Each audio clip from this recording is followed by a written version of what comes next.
Welcome to Truth Report. I'm Alex Truth. And I'm Maya Clarity. Tonight, we peel back the layers of global conflict and the quiet battles shaping our world. From the unseen architects safeguarding our digital lives to the stark realities faced by populations caught in the crossfire, we confront the raw truths often obscured by headlines. We'll expose the deepening fault lines in the Philippines, where international justice looms large over powerful figures once thought untouchable. Then, we journey to Gaza, uncovering the desperate struggle for survival amidst a spiraling humanitarian catastrophe, and the silent war on education threatening an entire generation. And as nations like Indonesia signal their intent to intervene in the most volatile regions, we'll ask what these moves truly mean for global stability and the future of international engagement. Join us as we connect these critical stories, revealing the intricate web of power, vulnerability, and the relentless pursuit of truth. Our first story takes us into the digital realm, a battleground as critical as any physical front. While tanks roll and missiles fly, another war is being fought daily, silently, against those who seek to destabilize our interconnected world. We're talking about the vital work of network security engineers, specifically Alan DeCock, whose quiet dedication underpins much of the internet's resilience. Indeed, Alex. Reporting from IEEE Spectrum highlights DeCock's unexpected journey from physics to becoming a pivotal figure in global network security. His work, particularly with FreeRadius, an open-source authentication server, is far from obscure. It's the backbone for countless organizations, from universities to Fortune 500 companies, ensuring that only authorized users access critical networks. This isn't just about preventing casual hacking. In an era of sophisticated state-sponsored cyber warfare and widespread espionage, the integrity of these systems is a matter of national security and global stability. The article details how DeCock, almost single-handedly for years, maintained and evolved FreeRadius, making it the most widely used server of its kind worldwide. His efforts are a bulwark against pervasive threats aiming to disrupt infrastructure, steal data, or sow chaos. The implications are profound. Imagine critical communications, energy grids, or financial systems compromised. DeCock's commitment to open-source software means that the code is transparent, allowing experts globally to scrutinize it for vulnerabilities, a stark contrast to proprietary systems that often hide flaws. This collaborative vigilance is essential when facing adversaries with vast resources and malicious intent. So, who benefits from such robust, open-source security? Primarily, everyone who relies on a secure internet, governments, businesses, and individuals. It levels the playing field, making advanced security accessible even to smaller entities that can't afford proprietary solutions. It democratizes defense against cyber threats that could otherwise cripple critical services. Conversely, those who lose are the malicious actors, cybercriminals, state-sponsored hacking groups, and anyone seeking to exploit network vulnerabilities for illicit gain or geopolitical advantage. DeCock's work, and the broader open-source community, directly frustrates their efforts, forcing them to expend more resources for fewer returns. It's a constant, high-stakes game of digital cat and mouse. This story, while seemingly about a technical niche, connects directly to broader power structures. In an increasingly digital world, cyber capabilities are a fundamental component of national power. Securing these networks isn't just a technical task, it's a strategic imperative. The battle for information control, surveillance, and disruption is waged daily, often invisibly, and individuals like DeCock are frontline defenders in this silent, global conflict. It underscores how critical infrastructure, whether digital or physical, is a primary target in modern warfare. The stability of our connected world depends on a vigilant defense against those who would weaponize access and information. His work highlights the often unsung heroes protecting the very fabric of our interconnected existence. Moving from the digital battleground to a very real political one, our next story unravels the escalating legal and political tensions in the Philippines. The International Criminal Court, or ICC, has publicly named two sitting Philippine senators as alleged co-perpetrators in former President Rodrigo Duterte's brutal war on drugs.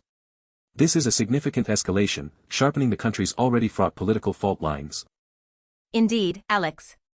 Reporting from the South China Morning Post details how prosecution filings posted on the ICC website identified Senators Ronald Bato de la Rosa and Christopher Bung go among 8 officials linked to the alleged crimes against humanity. These are not minor figures. De la Rosa, for instance, was Duterte's first police chief and a key architect of the drug war itself. The ICC's investigation centers on the thousands of extrajudicial killings committed during Duterte's tenure, which human rights groups estimate to be as high as 30,000. Naming these high-profile individuals publicly shifts the spotlight directly onto Manila, intensifying the legal exposure for Duterte and his inner circle. This isn't abstract justice, it's targeting specific people for specific actions. Critics of the war on drugs have long demanded accountability for the widespread atrocities, where suspected drug users and dealers were often summarily executed without due process. The ICC's move validates these calls and signals a clear intent to pursue justice where national mechanisms have failed or been perceived as unwilling to act. So, who benefits from this ICC action? Primarily, the victims and their families, who have tirelessly sought justice for their loved ones. It offers a glimmer of hope for accountability in a country where official investigations have largely stalled. Human rights advocates and international legal bodies also benefit by seeing international law applied to powerful political figures. On the other hand, those who lose are unequivocally Duterte and his allies, including Senators De La Rosa and Go, whose political futures and personal freedoms are now directly threatened. The current Marcos Jr. administration also faces a delicate balancing act, caught between upholding national sovereignty, which they've previously invoked against the ICC, and managing the political fallout of defending accused war criminals. This situation connects directly to broader power structures concerning national sovereignty versus international justice. The Philippines under Duterte withdrew from the ICC, arguing it was an infringement on their sovereignty. However, the ICC maintains jurisdiction over crimes committed while the Philippines was still a member. This case will be a significant test of the court's authority and the principle that even heads of state and their closest allies are not above international law. It highlights the tension between domestic political power, which often shields its own, and the global imperative to prosecute mass atrocities. The ICC's persistence, despite the Philippines' withdrawal, sends a powerful message that such grave violations will not be ignored, regardless of the political posturing within sovereign states. It's a critical moment for global human rights accountability. From the halls of international justice, we turn our gaze to a region gripped by a devastating humanitarian crisis. Our next story from Middle East reports that Indonesia is preparing to send its first contingent of 1,000 troops to Gaza by April. This potential deployment signifies a growing global concern and a proactive stance from a major Muslim-majority nation. This is a significant development, Alex. The article specifies that the Indonesian army stated its readiness, with a focus on humanitarian missions and peacekeeping roles. While the immediate trigger is the ongoing conflict, Indonesia has a history of expressing solidarity with Palestinians, making this more than just a logistical exercise. The context here is critical. Gaza is facing an unprecedented humanitarian catastrophe, with widespread displacement, famine, and a collapsing healthcare system. The scale of suffering demands international intervention, yet direct military deployments from non-UN forces are rare and carry significant geopolitical weight. What's crucial to understand is that Indonesia envisions this deployment under a UN mandate, which would lend it international legitimacy. However, the practicalities of deploying forces into an active conflict zone, even for humanitarian purposes, are fraught with peril. It also signals a potential shift in how non-Western powers engage with the conflict. So, who stands to benefit from Indonesia's potential deployment? First and foremost, the civilians in Gaza, who are in desperate need of aid, protection, and a stable environment. An international presence could help secure aid corridors and provide a measure of safety, potentially mitigating the immediate humanitarian disaster. It also benefits Indonesia's standing as a proactive humanitarian actor on the global stage. However, the risks are substantial. Who loses? Any party whose agenda is served by the continued instability and suffering in Gaza. The presence of foreign troops, even for humanitarian reasons, could be viewed differently by various factions, potentially complicating an already volatile situation. There's also the risk to the Indonesian troops themselves in such a dangerous environment. This decision connects to broader power structures concerning international intervention and the limits of state sovereignty during a humanitarian crisis. While Israel maintains control over Gaza's borders, an internationally mandated force would challenge that exclusivity, potentially forcing a greater degree of international oversight. It also highlights the growing impatience of the global community with the unchecked humanitarian disaster. It represents a significant diplomatic and military commitment from Indonesia, reflecting a broader shift where non-Western nations are increasingly asserting their roles in addressing global crises. This isn't just about aid, it's about signaling a global demand for accountability and a resolution to the conflict that transcends immediate political interests. Our next report paints a grim picture of the immediate human cost of the ongoing conflict in Gaza. Al Jazeera brings us a harrowing account of displaced Palestinians forced to live on infested land, battling rats, scabies, and the constant threat of unexploded ordnance. This isn't just hardship, it's a profound assault on dignity and basic human rights. The details are truly shocking, Alex. The article describes how families, displaced multiple times, are now living near landfills in areas like Rafah, where sanitation is non-existent. Residents recount rats running over their faces at night, the spread of scabies and other diseases, and the ever-present danger of explosives left behind by conflict. This is not mere inconvenience, it is a full-blown public health disaster. It speaks to a deliberate or negligent creation of uninhabitable conditions for a civilian population. Children are playing among garbage and human waste, breathing contaminated air, and facing the psychological trauma of constant fear and deprivation. This is a direct consequence of the war and the blockade, pushing civilians into truly desperate circumstances. The sheer scale of displacement, over 1.7 million people in Gaza, means that adequate shelter and infrastructure have completely collapsed. When people are forced to live on literal garbage heaps, it signifies a complete breakdown of any humanitarian safety net and a catastrophic failure of protection for civilians under international law. So, who benefits from these abhorrent conditions? No one benefits from this level of human suffering, but those who lose are undeniably the Palestinian civilians, especially the most vulnerable, children, the elderly, and the infirm. Their physical and mental health is being irrevocably damaged, and their basic right to a safe, dignified existence is being utterly denied. The international community, too, loses by allowing such conditions to persist. It diminishes the credibility of international humanitarian law and the institutions designed to protect civilians in conflict zones. When such widespread suffering goes unaddressed, it erodes the moral fabric of global society. This tragedy connects to broader power structures by highlighting the weaponization of deprivation and the failure of accountability for actions that create such dire conditions. The systematic destruction of infrastructure, denial of essential supplies, and forced displacement are direct outcomes of a conflict where civilian protection appears to be, at best, a secondary concern. It raises serious questions about potential war crimes and collective punishment.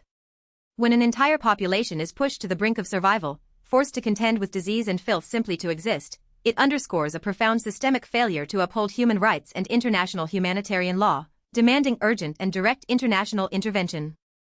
Our final story brings us to another critical aspect of the Palestinian experience, the education crisis. Middle East Eye reports that the future of an entire generation is being jeopardized by a devastating combination of Israeli occupation, Palestinian Authority inaction, and crippling financial troubles. This is a slow-burn crisis with profound long-term implications. This isn't just about closed schools in Gaza, Alex, though that's part of it. The article describes a systemic collapse across the West Bank as well, where teacher strikes due to unpaid salaries have left hundreds of thousands of students without consistent schooling. The Palestinian Authority's chronic financial woes, exacerbated by donor fatigue and Israeli withholding of tax revenues, have crippled its ability to provide basic services. The impact of the Israeli occupation is multifaceted. It includes movement restrictions that make it difficult for teachers and students to reach schools, the demolition of educational facilities, and curriculum interference. This constant pressure undermines the very foundation of a stable education system, impacting everything from infrastructure to the psychological well-being of students and educators. Furthermore, the Palestinian Authority's own internal issues, including alleged corruption and administrative inefficiency, compound the problem. When teachers haven't been fully paid for months, their ability and motivation to teach are severely compromised. This cycle of neglect creates an environment where education becomes a luxury, not a right. So, who benefits from this education crisis? It's difficult to point to a direct beneficiary, but those who lose are unequivocally the Palestinian youth. Their access to quality education, which is a fundamental human right and a pathway to self-determination, is being systematically denied. This loss represents a stolen future, diminishing their prospects for economic stability and meaningful participation in society. The broader Palestinian society also suffers immensely. A generation deprived of education means a weakened future workforce, less capacity for innovation, and a population more vulnerable to exploitation. It perpetuates a cycle of dependency and hinders any hope for a sovereign, independent future. This crisis connects to broader power structures by illustrating a form of structural violence and control. When an occupying power can effectively dictate the financial health and operational capacity of an education system, and when the local authority is too weak or compromised to effectively counter it, it becomes a powerful tool in maintaining the status quo of occupation and limiting self-governance. It's a deliberate stifling of intellectual development and cultural preservation, hindering the very tools necessary for a population to assert its rights and build a viable future. The failure of the international community to adequately fund and protect Palestinian education also reveals a complicity, or at least an indifference, to this slow-motion catastrophe. Maya, looking across these 5 stories, a chilling pattern emerges. We see the silent battles for control and stability, whether in securing our digital infrastructure or in the geopolitical maneuvering around Gaza, pitted against the brutal, often unseen, realities of human suffering and systemic injustice. Absolutely, Alex. From the quiet heroism of an internet security engineer like Alan DeCock, who defends our interconnected world from the shadows, to the public naming of alleged war criminals in the Philippines, there's a consistent theme of vulnerability and the struggle for accountability. The ICC's pursuit of justice in the Philippines highlights a global demand that power cannot indefinitely shield individuals from crimes against humanity. Yet, this push for accountability stands in stark contrast to the conditions on the ground in Gaza and Palestine, where millions face profound deprivation with seemingly little recourse. Exactly. The proposed deployment of Indonesian troops to Gaza, while a hopeful sign of international solidarity, underscores the desperate need for intervention when other mechanisms have failed. But even that is happening against a backdrop of a population forced to live on literal landfills, battling disease and despair, as Al Jazeera so vividly detailed. And beneath it all, the systematic attack on education in Palestine, driven by occupation, internal political failures, and financial strangulation, reveals a long-term strategy of control, a silent war waged against the intellectual and social fabric of an entire people, threatening to condemn a generation to ignorance and poverty. The synthesis is clear: our world is a complex tapestry of visible and invisible conflicts. While some fight to secure the very infrastructure of our global communication, others are fighting for the most basic human dignity, for justice, and for the right to a future that isn't defined by perpetual crisis. These aren't isolated incidents. They are interconnected threads in a global narrative of power, control, and the often ignored human cost. Whether it's cyber warfare, political impunity, or humanitarian catastrophe, the struggle for truth and justice is constant. And it demands our unwavering attention. We must question, investigate, and hold power accountable, because the truth, no matter how uncomfortable, is the first step towards change. Join us next time on Truth Report, as we continue to shine a light on the stories that matter most, uncovering the truths that shape our world. For Truth Report, I'm Maya Clarity. And I'm Alex Truth. Good night.